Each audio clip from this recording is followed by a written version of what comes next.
हमने डिस्ट्रक्शन की थी बड़ी मीनिंगफुल। पाक फिजाइया ने और पाकिस्तान की आर्मी ने ये मिलकर एक सिनर्जेटिकल इफेक्ट किया था। इनका जो बरनाला जो कमांड एंड कंट्रोल सेंटर था उसको निशाना बनाया था और बड़ी कामयाबी से बनाया था और बहुत हफ्ते तक मैं फॉलो कर रहा था। वो अभी तक उनसे रिकवर भी नहीं हुआ था। उसकी लिथैलिटी ज्यादा है, उसकी सर्वाइवेबिलिटी ज्यादा है और इसकी सेंट्रल ऑफ एरर प्रोबेबिलिटी, जिसको मैंने कहा कि एक्यूरेसी जो है बहुत बेहतर है पिछले दिनों, तो फर्दर इंप्रूव वर्जन है ये। हमारे पास तो बहुत लार्ज आर्सेनल है और सारा इंडिया स्पेसिफिक है। तो ये शहरों का तो फिक्र नहीं होना चाहिए आपको कि कौन सा शहर पहुंच सकते हैं। हम इंडिया पूरे को कवर करते हैं, ऑलमोस्ट अंडमान बांग्लादेश निकोबार तक हम जाते हैं। जी, पहले टारगेट डिसाइड होता है जंग के अंदर। आपका इफेक्ट क्या आपने क्रिएट करना है दुश्मन के खिलाफ, डिग्री ऑफ इनहेलेशन या ऑर्बिट्रेशन क्या करनी है, उस पर डिपेंडेंट होता है कि कौन सा वेपन मोस्ट सूटेबल हो। सिंदूर 2 सिर्फ शायद बॉलीवुड में जारी रह सकती है, बाकी आपको बहुत ज्यादा कैपेसिटी डेवलप करनी पड़ेगी। इंडिया ने कोई ऐसी कैपेसिटी नहीं की जो बिल्ड कर सके। अल्हम्दुलिल्लाह पाकिस्तान ने अभी सिर्फ अल-फतह 2 का नहीं किया, सिर्फ पाकिस्तान की फिजाइया का जो मैं जान पाया हूं अब तक, वो हम पिछले साल से भी बहुत आगे हैं। पाकिस्तान की जो रॉकेट फोर्स है इसने फतह 2 मिसाइल सिस्टम की एक बड़ी कामयाब मशक की। बहुत से लोग ये बातें अब सोशल मीडिया पर कर रहे हैं इसकी टाइमिंग को लेकर, क्योंकि हम देख रहे हैं कि भारत में भी कुछ इसी तरह के नोटैम्स उन्होंने इशू किए हैं और वो भी आने वाले दिनों में कोई अपना मिसाइल सिस्टम जो है उसको टेस्ट करने जा रहे हैं। फिर लोग रिलेट कर रहे हैं गुज़श्ता साल जो पाकिस्तान और भारत के दरमियान जंग हुई, जिसमें पाकिस्तान ने भारत को इबरतनाक शिकस्त दी, और कुछ लोगों का ये ख्याल है भारतीय मीडिया को देखते हुए कि शायद भारत उस हजीमत और शर्मिंदगी का कोई बदला लेने की कोशिश करेगा। आप सर थोड़ा सा बताइएगा कि फतह 2 सिस्टम के हवाले से, और दूसरा ये जो अप्रोच एक डेवलप हो रही है ये आपके नज़दीक ठीक है? बहुत शुक्रिया हैदर, आपने इनवाइट किया। अफसोसनाक बात यही है कि इसको 1 साल हो गया सारे कॉन्फ्लिक्ट को खत्म हुए और इंडिया अभी भी मीडिया पर भी नहीं छोड़ रहा, बयानात में भी नहीं छोड़ रहा और ये कह रहा है कि सिंदूर 2 अभी जारी है। और मैंने उस सीज फायर के फौरन बाद कहा था कि सिंदूर 2 सिर्फ शायद बॉलीवुड में जारी रह सकती है, बाकी आपको बहुत ज्यादा कैपेसिटी डेवलप करनी पड़ेगी। आपको वॉर ऑब्जेक्टिव्स अपने बताने पड़ेंगे, आपको एक टेक होम ट्रॉफी चाहिए होती है। मिलिट्री ऑब्जेक्टिव्स जब तक हासिल ना हो तो आप जंग शुरू करना तो कोई मसला नहीं होता, आप शुरू कर सकते हैं। भावलपुर पर हमला किया था, उन्होंने मरीद के पर हमला किया था। फिर आपने रिटेलिएशन भी देखनी होती है। अगर आप एब्जॉर्ब कर सकते हैं तो आपको करनी चाहिए जरूर, लेकिन अगर आप नहीं कर सकते, अपने लोगों को 1.4 बिलियन लोग हैं आपके, आपकी चौथी बड़ी एयरफोर्स है दुनिया में, तो अगर आपके वो वॉर ऑब्जेक्टिव अगर वो हासिल करके नहीं दे सकी, और 7 तारीख को आपने देखा जब वो उनके जहाज शूट डाउन हुए तो वो ग्राउंड कर दी गई। और मैं नहीं कह रहा, उनके चीफ ऑफ डिफेंस साहब कह रहे हैं, अनिल चौहान साहब, कि हमने 7 तारीख को फिर ग्राउंड की, हमने टैक्टिक्स सीखे क्योंकि हमने गलतियां की थी, फिर हमने 10 तारीख को कम बैक किया। और मैंने लास्ट टाइम भी आपके प्रोग्राम में कहा होगा कि आप फाइटर जहाजों की चौथे नंबर पर आपकी एयरफोर्स हो, पाकिस्तान एयरफोर्स के खिलाफ आप पिच करें तो आप ग्राउंड करके टैक्टिक्स इंप्रूव करने की गुंजाइश कैसे रख सकते हैं अपने पास ना? वो पीस टाइम में करनी होती है। वॉर टाइम में मैच, ये कोई टाइम आउट फुटबॉल या क्रिकेट नहीं है कि आप टाइम आउट लेंगे और खिलाड़ी बदलेंगे। ये जंग हो रही होती है, पहली बात। दूसरी बात, आपने कहा जी को दोबारा एस्केलेशन की तरफ जा सकते हैं, तो मैंने जैसे कहा कि जिस वक्त मर्जी चले जाएं, लेकिन फिर आपने ये भी तो बताना है ना कि दूसरी दफा 1 साल के अंदर क्यों राउंड आप लगाना चाहते हैं, आपके पास क्या कैपेसिटी बिल्ड किया इंडिया ने। मैं जितना क्लोजली फॉलो कर रहा हूं उसमें तो इंडिया ने कोई ऐसी कैपेसिटी नहीं की जो बिल्ड कर सके। हाँ, अल्हम्दुलिल्लाह पाकिस्तान ने अभी सिर्फ अल-फतह 2 का नहीं किया, सिर्फ पाकिस्तान की फिजाइया का जो मैं जान पाया हूं अब तक, वो हम पिछले साल से भी बहुत आगे हैं। अल्हम्दुलिल्लाह। अल्हम्दुलिल्लाह कॉन्फिडेंशियलिटी की बातें नहीं मैं यहाँ कर सकता, लेकिन मैं ये बता सकता हूँ कि जिसको कहते हैं ना कि हमने कोई उस फतह के उसमें मान में या जोम में कि हमने फतह हासिल की है तो हम सिट बैक एंड रिलैक्स करें। शायद एक दिन भी पाक फिजाइया के जो टेक्नीशियंस हैं, इंजीनियर्स हैं, पायलट्स हैं, एयर डिफेंस वेपन कंट्रोलर हैं, वो तो एक दिन भी मेरा ख्याल उनको रिलैक्सेशन नहीं मिली, बिकॉज मैं इन टच हूँ, वो नई डेवलपमेंट्स पर काम कर रहे हैं। So let it be very clear, summary में मैं ये कहना चाहूंगा कि मैं फिर ये कहूंगा, जैसे मैंने पिछले साल 1 मई को एक डॉक्यूमेंट्री अपनी बनाई थी और उसमें मैंने ये 1 मई को कहा था, 5 दिन पहले, कि इंडियन एयरफोर्स को खासतौर पे चाहिए कि पाक फिजाइया के साथ इस स्टेज पे एंगेज ना करे। ये एयरफोर्स आपको सरप्राइज देगी और ये जो एयरफोर्स चीफ हैं ये देखने में डोसाइल लगते हैं, वैसे बड़े अग्रेसिव आदमी हैं। तो मैंने ये 1 तारीख को कही थी, वही फिर 1 मिलियन व्यूज लोगों ने देखकर मान अल्हम्दुलिल्लाह अल्लाह की मेहरबानी से पाक फिजाइया ने वो कर दिखाया। तो मैं कहना ये चाहता हूँ 1 साल के अंदर जो गुजरा है, इसके अंदर भी हमने पिछली जो फतह है उसको सामने रख के काम नहीं बंद कर दिया। हम भी अल्हम्दुलिल्लाह नए सरप्राइजेस की तरफ जा रहे हैं, नई डेवलपमेंट की तरफ जा रहे हैं, नई सिनर्जी है पाकिस्तान आर्मी, नेवी और एयरफोर्स के दौरान। तो आने वाले वक्तों में हिंदुस्तान को ये कुछ ना कुछ टेक होम जो दिखाना है उसकी फिक्र करनी चाहिए। जंग शुरू कर लेना तो कोई बात नहीं बिल्कुल ठीक। होती। अच्छा सर, ये जो आज फतह 2 मिसाइल सिस्टम का हम लोगों ने एक कामयाब मशक की है, उसके बारे में कहा जा रहा है कि इसमें अब एडवांस्ड एवियोनिक्स है, मॉडर्न नेविगेशन है, इम्प्रूव्ड एक्यूरेसी है, एनहांस्ड सर्वाइवेबिलिटी है। फिर मैं पहले भी बात कर रहा था कि प्रवीण सानी साहब ने इसको बड़ा अप्रिशिएट किया था जब पाकिस्तान ने रॉकेट फोर्स अनाउंस की, प्राइम मिनिस्टर शहबाज शरीफ साहब ने। उन्होंने कहा कि ये भारत के लिए एक बहुत बड़ा खतरा है। एक तो स्पेसिफिकली फतह 2 के बारे में हमें थोड़ा सा बताइएगा। दूसरा, एक बड़ी बहस अक्सर होती है कि भारत के कौन कौन से बड़े शहर पाकिस्तान की रेंज में हैं, और तीसरा ये जो एडवांस्ड एवियोनिक्स और ये सारे मामला फतह 2 के हैं, ये मज़ीद किस तरह भारत के लिए खौफ की अलामत है? देखिए, अगर पहले हम फतह 2 की बात करने से पहले हम ये देखें कि दुनिया में जो इस तरह के वेपन्स होते हैं उनका क्राइटेरिया अच्छे या बहुत ही अच्छे होने का होता क्या। नंबर 1 होता है उसकी रेंज होती है। नंबर 1 कितनी दूर तक फायर कर सकता है। नंबर 2 कितना हैवी वॉर हेड ले जा सकता है। नंबर 3 उसकी एक्यूरेसी क्या है, डिग्री ऑफ एक्यूरेसी या जिसको प्रोबेबिलिटी ऑफ एरर वो कितनी है।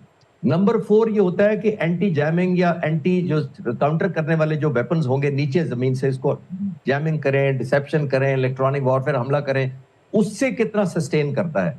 तो ये 4-5 चीजें होती हैं जिसको एक मिसाइल को कहा जाता है कि किस डिग्री का मिसाइल है। सेंटर ऑफ एरर प्रोबेबिलिटी कहते हैं, सीईपी कहते हैं। जिसकी सेंटर ऑफ एरर प्रोबेबिलिटी कम होती है, मिनिमाइज होती है, वो उतना ही कामयाब मिसाइल होता है। तो जब हम फतेह 1 या फतेह 2 कहते हैं तो ये मोस्टली 5 डोमेन में इन पे काम होता है, जिसका मतलब है मैंने जैसे पहले अर्ज किया कि रेंज, नंबर 2 उसका पेलोड, नंबर 3 उसकी centre of error probability, number 4 उसका जैसे मैंने कहा कि एंटी जैमिंग या काउंटर करने के खिलाफ कितना रेजिस्टेंट है, अब सर्वाइवेबिलिटी जिसको आप कह रहे थे। तो ये चीजें जब आप इंप्रूव करते हैं तो आप एक वर्जन का नया नाम देते हैं। ये बिल्कुल उसी तरह ही है, फाइटर जहाज वही होता है, JF-17 थंडर 1 है, ब्लॉक 1 है, 2 है, 3 है। वो एक्यूरेसी कितनी है, लोड कितना कैरी करता है, रेडार इंप्रूव कितना किया है, मिसाइल कितना। तो इसी तरह वेपन्स का भी यही होता है। तो अल्हम्दुलिल्लाह एक बात मैं जैसे एयरफोर्स के बारे में अर्ज कर रहा था, तो मिसाइल्स भी हमारी जो टीम है, जो साइंटिस्ट हैं, इंजीनियर्स हैं, वो भी अल-फतह 1 बना के तो नहीं सेट बैक कर सकते, तो वो उसको कंटिन्यूस इंप्रूव किया जाता है। और खासतौर पे हमारा तो पिछली जंग में चलाने का एक्सपीरियंस भी था, हमने डिस्ट्रक्शन की थी बड़ी मीनिंगफुल। पाक फिजाइया ने और पाकिस्तान की आर्मी ने ये मिलकर एक सिनर्जेटिकल इफेक्ट किया था। इनका जो बरनाला जो कमांड एंड कंट्रोल सेंटर था उसको निशाना बनाया था और बड़ी कामयाबी से बनाया था, और बहुत हफ्ते तक मैं फॉलो कर रहा था, वो अभी तक उनसे रिकवर भी नहीं हुआ था। तो मैं पिछली लिथैलिटी की बात कर रहा हूं, तो अब अल्हम्दुलिल्लाह इसकी जो मुझे पता लगा है उसकी लिथैलिटी ज्यादा है, उसकी सर्वाइवेबिलिटी ज्यादा है, और इसकी सेंट्रल ऑफ एरर प्रोबेबिलिटी जिसको मैंने कहा कि एक्यूरेसी जो है बहुत बेहतर है पिछले दिनों, तो फर्दर इंप्रूव वर्जन है ये। और सर, भारत का कौन कौन सा शहर जो इस वक्त पाकिस्तानी मिसाइल्स की रेंज में है? देखिए, वो तो फिर कंपैटिबल वेपन उस वक्त डिसाइड किया जाता है ना। हमारे पास तो बहुत लार्ज आर्सेनल है और सारा इंडिया स्पेसिफिक है, तो ये शहरों का तो फिक्र नहीं होना चाहिए आपको कि कौन सा शहर पहुंच सकते हैं। हम इंडिया पूरे को कवर करते हैं, ऑलमोस्ट बांग्लादेश अंडमान निकोबार तक हम जाते हैं। जी, मैंने अर्ज किया ना कि वो उस पर डिपेंड करेगा कि आपकी मिलिट्री स्ट्रैटेजी क्या है, आपने कितनी प्रोहिबिटिव कॉस्ट इम्पोज करनी है दुश्मन पर, किस एक्यूरेसी से करनी है।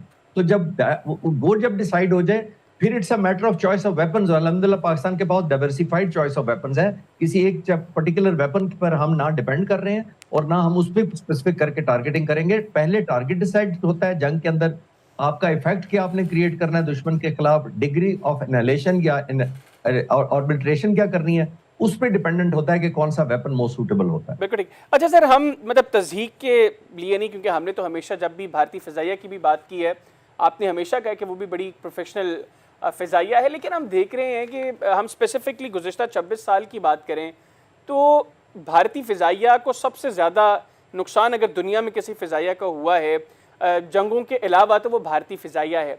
अभी हमने देखा कि तकरीबन एक हफ़्ते के दौरान पहले पुणे से खबर आती है कि वहाँ पे सुखोई 30 की हार्ड लैंडिंग हुई है, और उसके बारे में इत्तलात हैं कि वो जहाज़ भी बहुत ज़्यादा उसकी हालत ठीक नहीं है और जो पायलट है वो भी शदीद ज़ख्मी है।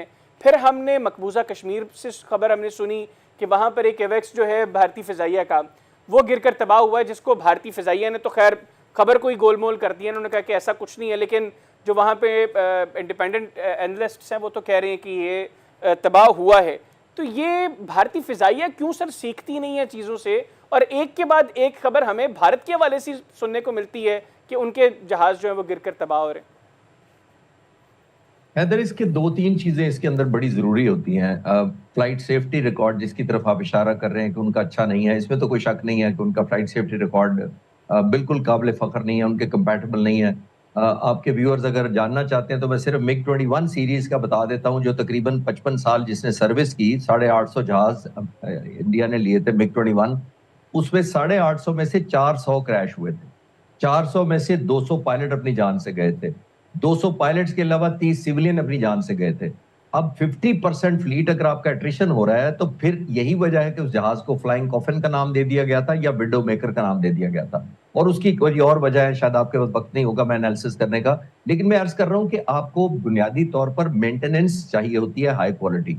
दैट मीन्स फाइटर जहाज की आप मेंटेनेंस इस तरह नहीं करते जिस तरह गाड़ी के जिस दिन खराब होगी उस दिन ठीक कर लेंगे। मोस्टली प्रिवेंटिव मेंटेनेंस होती है, यानी जो आपकी चीजें ड्यू हैं टाइम पे आपने एस्टिमेट फोर्सी करना होता है और जाहिर है वो पार्ट्स रिप्लेस करने हैं। दूसरी, क्वालिटी ऑफ ट्रेनिंग बड़ा इंपॉर्टेंट होता है कि आपकी क्वालिटी ऑफ ट्रेनिंग इतनी है, जिसकी तरफ आप इशारा कर रहे थे कि इतनी हाई इंटेंसिटी मशीन जिसको ऑब्वियसली बड़े चैलेंजिंग मनूवर्स और प्लेटफॉर्म तक लेके जाना होता है, आपने कंटूर्स तक लेके जाना होता है फ्लाइट पाथ के, तो वहां तक ऑपरेट करने के लिए आपको ट्रेनिंग भी उतनी चाहिए होती है कि उस मशीन को आप बेस्ट यूटिलाइज ही तब कर सकते हैं जब आपको कमांड हासिल हो, आपको ट्रेनिंग इतनी जबरदस्त दी जाए और आपका कॉन्फिडेंस टॉप का हो। तो आई थिंक ये सारी चीजें मिसिंग हैं, उनको नुकसान भी हो रहा है। अल्हम्दुलिल्लाह पाक फिजाइया ने अपनी सिर्फ ट्रेनिंग बहुत मेयार स्टैंडर्ड, हम जानते हैं कि कितना सख्त ट्रेनिंग स्टैंडर्ड है हमारा, क्वालिफिकेशन हमारी जो होती है पायलट्स की और सिलेक्शन बहुत होती है वो इतनी टफ है, और zero tolerance to obviously competence तो जीरो होती है टॉलरेंस की, अगर कोई कॉम्पिटेंस ही नहीं है तो कोई भी बर्दाश्त नहीं कर सकता। तो आई थिंक इंडिया को बहुत कुछ करने की जरूरत है अपनी फ्लाइट सेफ्टी के अलावा। ऑब्वियसली न्यू इंडक्शन उनकी बहुत अरसे से ड्यू है।